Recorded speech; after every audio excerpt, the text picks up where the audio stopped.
अरब लोग माह सफर को मनहूस समझते थे, बेबरकत समझते थे, मुसीबतों वाला समझते थे, आफतों वाला महीना समझते थे, और खुसूसन पहले 13 दिनों को बड़ी ही मुसीबतों वाला समझते थे। आज के इस दौर में भी लोग माह सफर के पहले दिनों को मनहूस समझते हैं, बेबरकत समझते हैं।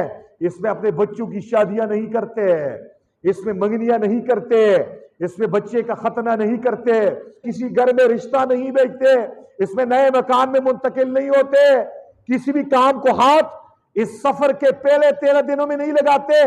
इसी रसूलुल्लाह ने फरमाया वाला सफरा, सफर के अंदर कोई नहुसत नहीं है।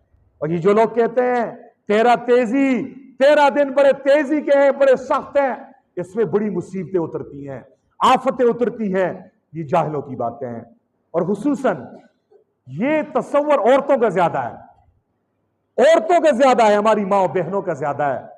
शादी की तारीख डेट रखते हैं, कहते हैं सफर गुजरने दो, 13 दिन गुजरने दो, इसमें मुसीबत आती है। कहते क्या कहा, अगर शादी कर ली रिश्ता नाकाम होगा, शादी कर ली औलाद नहीं होगी, शादी कर ली दुल्हा या दुल्हन में एक मर जाएंगे, शादी कर ली नुकसान हो जाएगा, कारोबार शुरू कर लिया नुकसान हो जाएगा।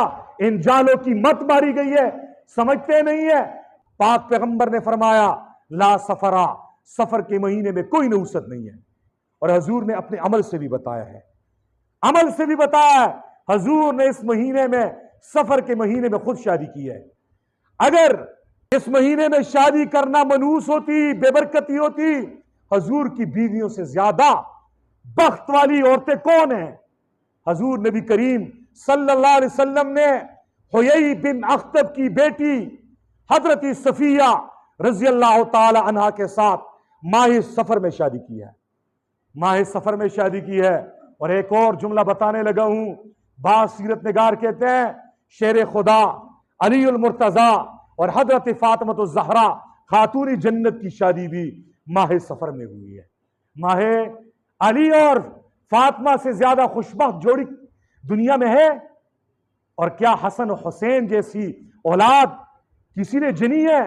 तो अली और फातिमा जैसा जोड़ा नहीं आया, हसन हुसैन जैसा भी जोड़ा पैदा नहीं हुआ। और ये शादी कौन से महीने में हुई है? सफर में हुई है। कहां कब हुई है? तो हजूर ने अपनी कोली हदीस में भी बता दिया, अपनी अमल से भी बता दिया, और अपनी बेटी की शादी करके भी बता दिया कि माह सफर में शादी करना ये मोहम्मद रसूलुल्लाह की सुन्नत है।